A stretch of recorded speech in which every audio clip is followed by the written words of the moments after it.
여러분은 믿음이 뭐라고 생각하세요? 믿음은 사전을 보니까요, 또 다른 말로 신뢰라고 하는 의미를 가지고 있습니다. 하나님을 믿는다라고 하는 것은 하나님을 신뢰합니다라고 하는 의미와 일맥상통하죠. 신뢰한다는 것은 그럼 무엇입니까? 그것은 끝까지 믿는다는 것입니다. 어떤 상황이 와도 신뢰를 포기하지 않고 끝까지 믿음을 지킨다는 것. 그래서 이 신뢰가 결국 실망이 아니라 아름다운 결과를 가져올 것을 믿는 것이 믿음이다라고 하는 것입니다. 조금만 어려움이 온다고 해서 신뢰가 깨어진다면 그것은 믿음이 아니라 믿어주는 척 하는 것이죠. 진정한 믿음이라는 것은 끝까지 어떤 상황이 와도 끝까지 믿어주는 것, 그것이 믿음이고 신뢰라고 말할 수가 있습니다. 그런 의미에서 믿음의 사람들은 하나님에 대한 신뢰감을 가져야 된다라고 하는 것입니다. 그들의 신뢰의 내용이 뭘까? 노아, 여러분들 잘 아시죠? 노아는 하나님을 어떻게 신뢰했어요? 하나님이 어느 날 노아에게 말씀하십니다. 야, 노아야, 내가 120년 후에 물로 이 세상을 심판할 테니까 너 지금부터 방주를 만들어라. 하나님은 120년 뒤에 일어날 일을 말씀해 주셨어요.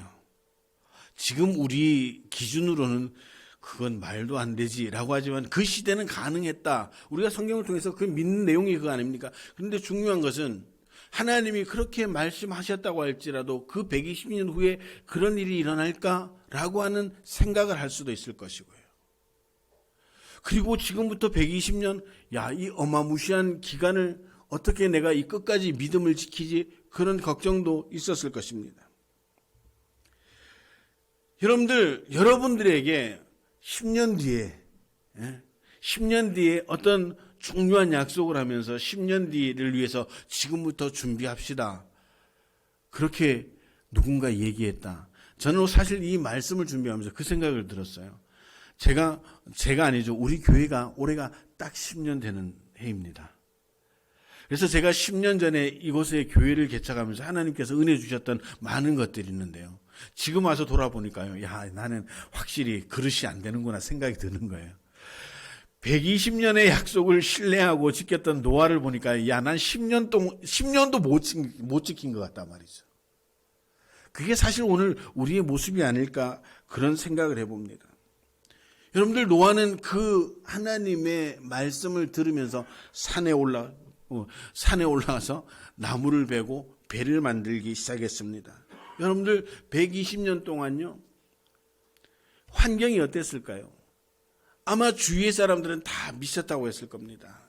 노아 저게 하나님 믿는다고 하면 결국은 저래 됐구만.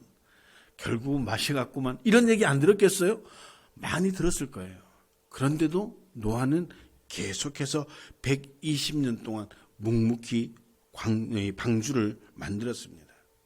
100% 신뢰하지 않으면 이루어질 수 없는, 할 수 없는 일이 아닐까. 여러분들, 아브라함은요, 그래도 노아보다 낫죠. 75살, 75세가 되는 해에 하나님이 너한테 이제 아들을 줄게. 그 약속이 언제 이루어졌어요? 25년이 지나서 약속이 이루어졌어요. 25년을 믿고 기다린 거죠. 물론 중간에 그런 위기도 있었습니다. 그러나 끝까지 하나님을 신뢰하고 기다리니까 100세, 25년이 지나서 아들을 선물로 받았다. 성경은 그렇게 했습니다. 그리고 우리가 잘 알고 있는 다윗은 보세요. 어린 나이에 기름 부음을 받고 왕이 될 것이라는 예언을 받았습니다. 우리는 그 정도 되면 이제 하나님이 예언해 줬으면 이제는 불행 끝, 행복 시작이다라고 생각했는데요. 거의 한 20년 동안, 약 20년 동안 세상에 전 안 해봐도 될 그런 고생을 너무너무 많이 했다는 거예요. 그런데도 다윗은 하나님을 신뢰했습니다. 그리고 어떤 상황에서든지 하나님의 말씀에 의해서 삶을 변질하거나 포기하지 않았습니다. 그는 20여 년의 생활을 마치고 마침내 왕이 되었습니다. 여러분들, 거목이요, 그냥 거목이 되는 게 아닙니다. 태풍도 있을 것이고 가뭄도 있을 것이고 말할 수 없는 비바람과 병충해도 겪었을 겁니다. 그러나 꿋꿋이 그 자리 지킬 때 거목이 될 수 있다는 것이죠. 여러분들, 거목은 보면 위압감을 느끼죠. 그런데 그 거목의 가치는요, 그 위압감 느끼는 외모가 아니라 땅을 향해 뻗어 있는 뿌리에 그 가치가 있다는 것입니다. 거목은 환난과 풍파가 몰려올 때마다 본능적으로 뿌리를 더 깊이 내렸다는 것이죠. 그래서 큰 나무는 뿌리가 깊다는 것입니다. 왜 깊어야 돼요? 환난과 역경이 닥치면요, 가뭄이 오면요, 극심한 병충해가 오면 그 뿌리를 깊이 박지 않고는 도저히 살 수 없기 때문이었습니다. 깊은 믿음, 깊은 영성의 소유자는요, 겉으로 드러나는 게 아니라는 거예요. 막 목소리가 거룩해지는 그런 분들도 계죠. 나쁘다고 이야기하는 건 아닙니다. 막 기도하면서 막 이상한 행동하시는 그런 분들, 그게 우리가 영성이 있다라고 표현하는 게 아닙니다. 겉으로 드러나는 봉사, 헌신, 예배, 그 모습도 중요하지만 더 중요한 것은 뭐예요?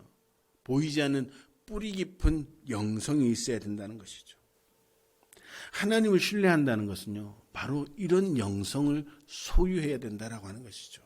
좋은 믿음이라고 하는 것은 그런 깊은 뿌리를 내린 영성이 소유되어질 때 좋은 믿음의 소유자가 되는 줄로 믿으시길 바랍니다. 오늘 본문에 만나는 요셉도 마찬가지입니다. 하나님은요, 그에게 꿈을 주셨습니다.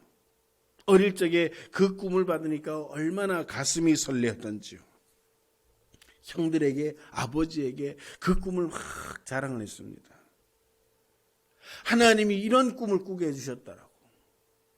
그런데요, 현실은 너무 가혹했습니다. 꿈과는 너무 동떨어진 삶을 살게 되었습니다. 하나님은 요셉을 극심한 환난과 고통 속으로 밀어 넣으셨습니다. 요셉은 그럼에도 불구하고 하나님을 향한 신뢰를 결코 포기하지 않았을 때 그는 하나님의 꿈을 이루는 위대한 신앙의 선배가 되었다는 것입니다. 그 당시 세계 인류 초강대국인 애굽의 총리가 되었고요. 형제들이 자기 앞에 와서 무릎 꿇고 절하는 그런 꿈을 하나님께서 이루어 주셨습니다. 이 말은 뭐예요? 결국 하나님을 신뢰하는, 하나님을 끝까지 믿는 믿음의 사람이 승리한다라고 하는 것을 우리에게 가르치고 있습니다. 이제 묻겠습니다. 여러분, 믿음이 있습니까? 어떤 상황 속에서도 흔들리지 않는 깊은 영성을 가지고 하나님을 끝까지 신뢰하며 살아가려고 하는 그런 마음의 결단이 있습니까? 오늘 요셉을 통해서 우리가 하나님을 끝까지 믿는다는 그 믿음이 도대체 어떤 것인가 함께 은혜를 나누려고 합니다. 저는 우리 행복한 교회 성도들이 이 요셉과 같이 또 많은 믿음의 선배들 같이 깊은 영성의 뿌리를 가지셔서 어떤 환난과 역경 가운데서도 흔들리지 않는, 그래서 끝까지 하나님을 신뢰하고 믿음의 역사를 일으키는 그런 성도들이 되시기를 주님의 이름으로 축원합니다. 우리 행복한 교회가 그런 교회가 되어지기를 주님의 이름으로 축원합니다. 오늘 영상으로 함께 예배하는 우리 사랑하는 성도들에게도 그런 귀한 은혜가 있게 되기를 주님의 이름으로 축원합니다. 믿음이 있다는 것, 결론적으로 말하면요, 하나님을 바라봐야 된다라고 하는 것입니다.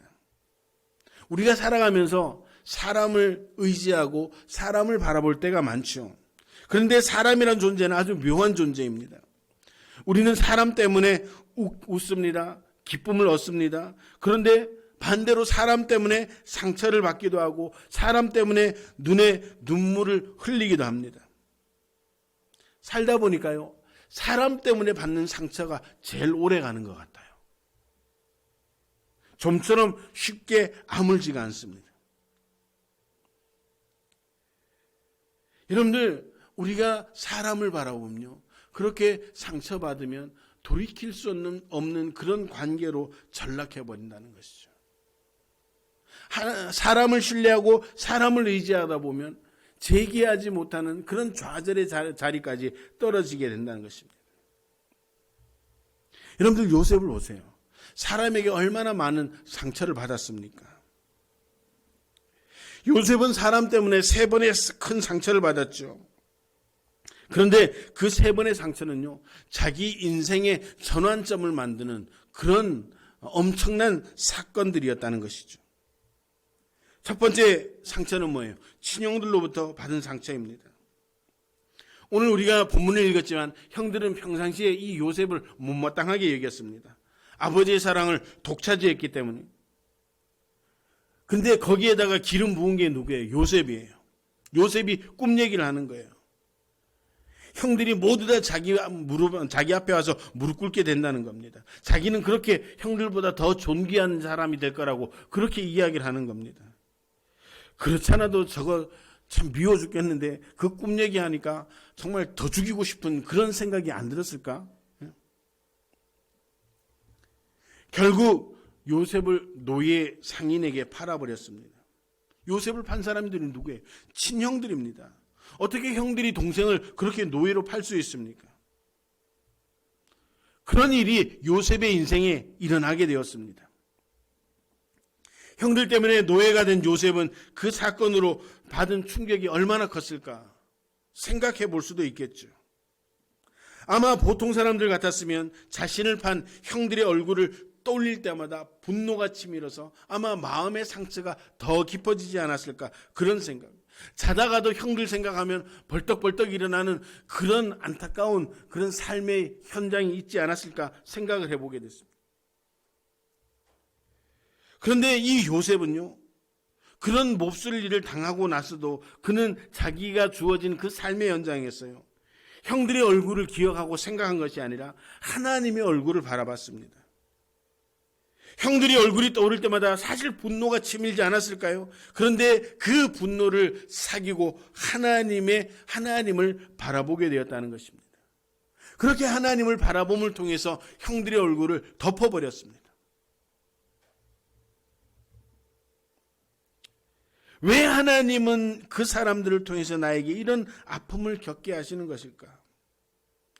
왜 이런 고난을 나에게 주셨을까? 이 고난 속에 있는 하나님의 섭리가 도대체 무엇일까? 도저히 이해하고 받아들일 수 없는 상처였지만 반드시 그 가운데 하나님의 섭리가 있는 것을 신뢰했습니다. 그런 마음이, 그런 믿음이, 그런 신뢰가 있으니까요, 자신들을 배신한 형들에 대한 미움의 감정을 가질 수가 없었습니다. 그걸 어떻게 알 수 있어요? 후에 요셉이 총리가 되어서 형들과 요셉이 만났을 때 그 요셉의 말을 들어보세요. 요셉이 45장에 보니까 요셉이 형들에게 이르되 내게로 가까이 오소서. 그들이 가까이 가니 이르되 나는 당신들의 아우요 요셉이니 당신들이 애굽의 판자라. 당신들이 나를 이곳에 팔았다고 해서 근심하지 마소서. 한탄하지 마소서. 하나님이 생명을 구원하시려고 나를 당신들보다 먼저 보내셨나이다. 하나님이 큰 구원으로 당신들의 생명을 보존하고 당신들의 후손을 세상에 두시려고 나를 당신들보다 먼저 보내셨나니 그런즉 나를 이리로 보내신 이는 당신들이 아니요 하나님이시라. 저는요, 이 말씀을 읽을 때마다 정말 가슴이 몽글몽글해져요. 야, 도대체 이렇게 고백할 수도 있구나. 그 믿음이 어디서 왔습니까? 그 판 형들을 향해 분노를 일으킨 것이 아니라 이렇게 형들을 통해 나를 판 하나님의 섭리를 찾았다는 것이죠. 이 일을 통해서 하나님이 나에게 무엇을 하기를, 내가 무엇을 하기를 원하고 하나님이 무엇을 이루어 가기를 원하시는가? 하나님께 주목을 했습니다. 그러니까 어느 날인가 그는 총리가 되었습니다. 총리가 되고 나니까 그 높은 자리에 올라가 서서 보니까 하나님의 섭리를 깨달았습니다. 아, 오늘 이 날을 위해서 나를 이곳에 준비하셨구나. 형들을 미워할 수가 없었습니다. 왜? 그조차도 하나님의 역사로 인정했기 때문입니다. 형들이 벌벌 떱니다. 야, 이젠 죽을 수도 있겠구나. 요셉이 얘기합니다. 겁내지 마라. 겁내지 마세요, 형님들. 당신들이 판 것 같았지만 하나님의 역사의 일부분이었고, 오늘 하나님이 이 자리를 만들기 위해서 당신들을 통해 나를 이곳에 보내셨습니다. 할렐루야. 저는 우리 행복한 교회 성도들이 이런 고백이 날마다 생겨나게 되기를 주님의 이름으로 축원합니다. 요셉이 이 고통의 시간을 어떻게 이겨낸지 이제 아시겠죠. 자신을 판 그 형들을 본 것이 아니라 그 뒤에서 역사하시는 하나님을 바라보았습니다. 그래서 그 배신의 상처에 아파하지 않고 건강한 영성의 소유자, 건강한 마음의 소유자로 성장할 수 있었던 것입니다. 뒤에 두 번의 배신을 더 당합니다. 두 번째는 보디발 부인에게 배신을 당하고, 세 번째는 꿈을 해석해 주었던 술관원장에게 배신을 당했습니다. 자기 인생을 뒤바뀔 수 있는 큰 배신이었습니다. 그럼에도 불구하고 요셉은 하나님을 신뢰하고 결코 포기하지 않았습니다. 그 속에 있는 하나님을 온전히 신뢰했다는 것이죠. 여러분은 사람이 겪는 가장 큰 아픔과 상처는요, 사람을 통해서 받는 상처라고 제가 조금 전에 말씀드렸죠. 그것도 가까운 사람을 통해서 받는 상처는 말도 못할 상처입니다. 오늘 혹시 여러분들 마음에 그런 상처가 있어서 여러분들의 마음을 아프게 하고 육신을 병들게 하는 그런 관계는 없습니까? 오늘 우리 하나님을 바라볼 수 있는 그런 성도들이 되시기를 주님의 이름으로 축원합니다. 오늘 우리가 여기 서 있게 된 것은 하나님의 섭리입니다. 하나님의 은혜입니다. 하나님께서 우리를 향한 계획이 있으셔서 우리를 이곳에 보내신 줄로 믿습니다. 라고 고백할 수 있는 저와 여러분들이 되어서 우리가 이 행복한 교회 공동체, 신앙 공동체, 예배 공동체를 통해서 하나님의 크신 역사를 이루어가는 그런 복된 은혜가 임하게 되기를 주님의 이름으로 축원합니다. 사람을 바라보며 상처받는 것이 아니라 그 가운데 계시는 하나님의 섭리를 온전히 신뢰할 수 있는 저와 여러분들이 되어서 하나님 역사를 만들어 나가고 세워나가는 그런 귀한 성도, 그런 교회가 되어지기를 주님의 이름으로 축원합니다. 사람은요, 살아가면서 그런 얘기를 하죠. 사람은 환경의 동물이라고 하죠. 그만큼 환경의 영향을 많이 받고 삽니다. 보통이 그렇습니다. 그러나 항상 그렇지는 않습니다. 요셉의 환경 보세요. 집에 살 때는요, 부모에게 가장 사랑받는 존재였습니다. 특히 아버지에게는 눈에 넣어도 아프지 않을 만큼 그런 사랑을 받은 존재였습니다. 잘 나가던 사람이었습니다. 형들은 다 일 나가도 자신은 일하지 않아도 가장 좋은 옷을 입고 그렇게 놀 수 있었던 그런 요즘 젊은이들이 꿈꾸는 그런 삶을 살았습니다. 그런데 하루아침에 노예가 되었습니다. 상류층 인생을 살다가 어느 날 하루아침에 밑바닥 인생이 되어버렸습니다. 사람이 제일 참기 힘든 것 중에 하나가 추락이라는 것이죠. 부족한 것 없이 잘 나가던 사람이 바닥으로 떨어지면 현실을 받아들이지 못합니다. 현실을 수용하지 못하죠. 그러면 하나님을 원망하고요, 이웃들을 원망하고 가족들을 원망하고 결국 하나님을 원망하는 그런 삶의 자리로 주저앉게 되는 겁니다. 환경의 벽 앞에 좌절하고 절망하게 되는 것이죠. 여러분들 요셉이라고 이 노예라는 현실을 받아들이기가 쉬웠을까요? 쉽지 않았을 겁니다. 그럼에도 불구하고 요셉은 자신의 환경보다는 하나님을 계속해서 바라보았던 겁니다. 하나님의 섭리를 생각하며 열심히 살았습니다. 현실을 극복해보려고 열심히 노력했는데 또 한 번의 위기가 왔습니다. 자기 주인의 모함으로 강간미수범으로 걸려 지하감옥, 정치범 수용소에 갇히게 됩니다. 사실 노예보다 더 밑바닥으로 떨어지게 되었죠. 환경을 보면 더 이상 소망이 없었습니다. 그 시대는 한번 노예가 되면 영원히 후손들까지 노예가 되는 게 사실인데, 노예뿐만 아니라 이제 주인의 부인을 강간하려다 잡힌 노예가 되었으니 그는 그 감옥에서 나올 수 있는 정말 건덕지가 없는 그런 좌절밖에 할 수 없는 그런 존재였습니다. 그런데도 불구하고 요셉은요, 그 절망적인 환경을 보지 않았습니다. 주어진 환경에서 하나님을 바라보았습니다. 그렇게 하나님을 바라보았다라고 하는 그 표현을 창세기에 보니까 그렇게 입니다. 하나님이 요셉과 함께하였다. 요셉은 늘 하나님을 의식하고 살았다는 거예요. 도대체 하나님이 왜 나를 이곳에 밀어 넣으셨을까? 하나님의 섭리를 찾기 시작하니까요, 낙심하거나 좌절할 수가 없었습니다. 항상 씩씩하게 살아가고 가는 곳마다 사랑받고 인정받는 존재가 되었습니다. 환경이 아무리 힘들다고 해도 하나님을 바라볼 때 환경을 극복할 수 있는 힘이 주어지는 줄로 믿으시길 바랍니다. 믿음이 우리는 그 환경을 뛰어넘을 수 있는 힘의 동력이 된다는 사실을 기억하시길 바랍니다. 우리 사랑하는 성도들이 그런 귀한 은혜를 경험하고 환경을 극복할 수 있는 그런 귀한 은혜가 능력이 있기를 주님의 이름으로 축원합니다. 그리고 중요한 것은 이 요셉은요, 내 때를 보지 않고 하나님의 시간을 기대하고 있었습니다. 우리가 조급하고 그래서 쉽게 낙심하는 이유는요, 하나님의 때를 보지 않고 나의 시간표를 보기 때문입니다. 시간에는 크게 두 종류가 있죠. 보통 우리가 말하는 24시간, 그 시간이 있고, 또 하나는 우리에게는 하나님의 시간이 있다는 것입니다. 하나님의 시간이라는 것은 하나님께서 일하시는 때를 말하고 있습니다. 하나님의 시간은 우리 눈에 잘 보이지 않습니다. 그러나 보통 시간이 지금도 째깍째깍 흘러가는 것처럼 하나님의 시간도 지금 계속해서 흘러가고 있다는 사실을 믿으시길 바랍니다. 하나님의 때가 되면 하나님이 일하시는 겁니다. 하나님이 일하기 시작하면 갑자기 모든 것이 순식간에 바뀌어진다는 것입니다. 어제까지만 해도 희망이 없었는데, 어제까지만 해도 아무런 변화가 없었는데, 오늘 아침에 눈을 뜨고 보니까 모든 것이 변하게 된다는 것입니다. 왜 그렇습니까? 하나님의 때가 찼기 때문입니다.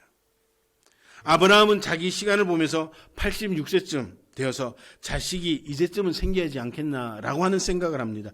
그래서 만들어낸 자식이 누구예요? 이스마엘입니다. 그런데 하나님은 그 자식이 아니라는 거예요. 표현이 그렇네. 그 자식이 아니라니. 그가 하나님이 말씀하시는 약속의 자녀가 아니라는 거예요. 그리고 100세가 되었을 때 전혀 기대하지도 못하고 이제 전부 다 밑바닥이었다, 이젠 더 소망이 없다라고 했을 때 하나님은 그 인생을 바꾸어 주었습니다. 100세. 하나님의 시간을 기다리니까 그렇게 만들어 주시는 겁니다. 오늘 우리도요, 하나님의 때를 기다릴 수 있어야 됩니다. 하나님의 때를 무시하고 내가 내 마음대로 내 계획대로 만들어 내려고 하면 안 된다는 것이죠. 결코 나에게 유익을 끼칠 수가 없습니다. 오히려 더 큰 후회와 아픔을 가져올 수도 있다는 사실입니다. 여러분들 오늘 본문의 요셉을 보세요. 요셉은 현실을 보면 꿈과는 전혀 상관이 없는 사람이었습니다. 꿈은 모든 사람들 위해 우뚝 서는 것이었는데 현실은 가장 밑바닥에서 어떻게 해볼 수 없는 정말 실오라기 같은 그 힘조차 없는 그런 존재로 전락해버렸습니다. 꿈으로 점점 다가가는 것이 아니라 꿈에서 점점점 멀어지는 인생을 살게 되었습니다. 그런데 하나님의 시간으로 보니까 달라졌어요. 하나님의 시간을 보니까 요셉은 꿈에서 멀어지는 것이 아니라 점점 더 가까이 가고 있었던 것입니다. 요셉이 감옥에 갔기 때문에 거기서 술관원장과 떡관원장을 만나게 되었고, 그들의 꿈을 해석해 주었기 때문에 그것이 계기가 되어 애굽왕의 꿈을 해석해 주게 되었고, 그것이 계기가 되어 애굽의 총리가 되었습니다. 만약에 요셉이 감옥에 가지 않았다면 그들을 만날 수 없었겠죠. 물론 하나님께서 또 다른 방법으로 이루어 가셨겠지만, 우리는 믿음의 눈으로 그 사건들을 바라볼 수가 있어야 됩니다. 믿음으로 눈으로 보니까 우리 사람의 눈으로 볼 땐 점점점 꿈과 멀어지는 것 같았는데 그 절망과 좌절 속에서 하나님의 시간으로 보니까 꿈과 점점점 가까워지는 것을 볼 수가 있는 것입니다. 오늘 우리는요, 내 시간표를 자꾸 하나님 앞에 내서는 안 돼요. 하나님의 시간표를 주세요. 하나님의 시간표를 제가 받게 해주세요. 그 시간표를 제가 끝까지 신뢰하게 해주세요. 여러분들, 이런 고백이 있게 되기를 주님의 이름으로 축원합니다. 여러분들, 그는 거의 이 약 20년을 그렇게 고생을 하죠. 13년이죠. 13년을 그렇게 고생을 하는데요. 그렇게 13년이 꿈으로부터 멀어졌다라고 생각했는데요. 요셉이 애굽 총리가 되는데 걸린 시간이 얼마예요? 단 하루였습니다. 창세기 41장 14절을 보면요. 이에 바로가 사람을 보내어 요셉을 부르매 그들이 급히 그를 옥에서 내어놓은지라 요셉이 곧 수염을 깎고 그의 옷을 갈아입고 바로에게 들어가니 어제까지 감옥에 갇혀 있었던 요셉이었습니다. 그런데 그날 요셉이 극적으로 감옥에서 나왔습니다. 그 감옥에서 나와서 애굽 왕의 꿈을 해석하게 되었고요. 그 꿈을 해석한 바로 직후에 이렇게 이야기를 합니다. 요셉에게 이르되 하나님이 이 모든 것을 내게 보이셨으니 너와 같이 명철하고 지혜 있는 자가 없도다. 너는 내 집을 다스리라. 내 백성이 다 내 명령에 복종하리니 내가 너보다 높은 곳은 내 왕자뿐이니라. 바로가 또 요셉에게 이르되 내가 너를 애굽 온 땅 총리가 되게 하노라 하고. 여러분들, 감옥에서 나온 그 순간 요셉은 애굽의 2인자가 되었습니다. 꿈이 단번에 이루어진 겁니다. 어제까지 지하 감옥에서 소망을 가질 수 없었던 그 인생이 오늘 아침에 눈을 뜨고 나니까 애굽에서 가장 존귀한 자가 되었다라고 성경은 그렇게 증언을 하고 있습니다. 이게 하나님의 시간표입니다. 하나님의 때가 되면 모든 것이 변화되는 것입니다. 그런데 우리가 여기서 한 가지 간과하지 말아야 할 사실이 있는데 요셉이 애굽의 총리라는 타이틀을 얻는데 필요한 시간은 하루였지만 하나님의 그 시간을 채우기 위해서 하나님의 시간표를 채우기 위해서 기다렸던 시간이 약 13년이었다는 것입니다. 요셉은 그동안 뭘 했습니까? 그 꿈을 위해서 준비되고 훈련되었던 것입니다. 그리고 하나님께서 보실 때 준비가 다 되었다고 생각하니까 하루아침에 그의 인생을 반전시켜 주었습니다. 그때까지 요셉이 한 게 뭐예요? 자기 시간표가 아니라 하나님의 시간표를 바라보고 있었던 겁니다. 하나님을 신뢰한다는 것, 하나님을 믿는다는 것, 바로 이런 믿음이 있어야 되는 것입니다. 여러분들 어떠세요? 믿음이 있습니까? 어떤 상황이 되더라도 하나님만 바라보고 살아가는 그런 믿음이 있습니까? 환경이라는 절벽에 부딪혀도 그때에도 하나님을 바라볼 수 있는 그런 믿음이 있습니까? 말할 수 없는 고통 가운데서도 하나님의 때를 기다리고 하나님의 시간표를 채우기 위해서 노력하는 그런 믿음이 여러분들에게 있습니까? 하나님을 신뢰한다는 것, 그것은 어떤 상황 가운데서도 신뢰하는 것, 그것이 믿음이라고 성경은 우리에게 또 요셉을 통해서 하나님이 말씀하시고 있습니다. 다시 묻습니다. 여러분, 믿음이 있습니까? 이제 말씀을 맺겠습니다. 우리는 믿음이 있노라고 하지만 오늘 본문의 요셉을 보면서 많은 생각을 하게 됩니다. 믿음과는 별개로 내 능력, 나와 나의 인간관계 등에 힘을 쏟습니다. 힘을 쏟는 것이 잘못되었다는 것이 아니라 그런 위기가 닥치고 환경의 절벽을 닥치고 그런 삶의 위기가 다가올 때 우리는 그동안 내가 이루어놓은 내 능력, 내 인간관계에 더 의지하고 있지 않은가 돌아보자는 것입니다. 오늘 믿음이라고 하는 것, 그런 상황 가운데서도 하나님을 바라보는 것, 그것이 믿음이라고 오늘 성경은 우리에게 말씀하고 있습니다. 그렇게 사는 것이 믿음 있는 성도의 삶이고 하나님의 역사의 주인공으로 등극하는 지름길이라는 사실을 기억하시기를 바랍니다. 하나님의 시간표가 있음을 신뢰하고 우리에게 주어진 시간에 최선을 다하는 성도가 믿음의 성도이고 그런 성도들을 통해 하나님은 역사를 이루어 가십니다. 저는 우리 행복한 교회가 그런 믿음 있는 성도들로 풍성하게 되기를 주님의 이름으로 축원합니다. 어떤 상황 가운데서도 주님을 바라보고 주님의 시간표대로 살아갈 수 있는, 살아드릴 수 있는 그런 성도들이 되어서 변하는 한순간에 경험하는 그런 은혜들을 경험할 수 있는 그런 믿음의 성도, 믿음의 교회가 되어지기를 주님의 이름으로 축원합니다. 기도하시겠습니다.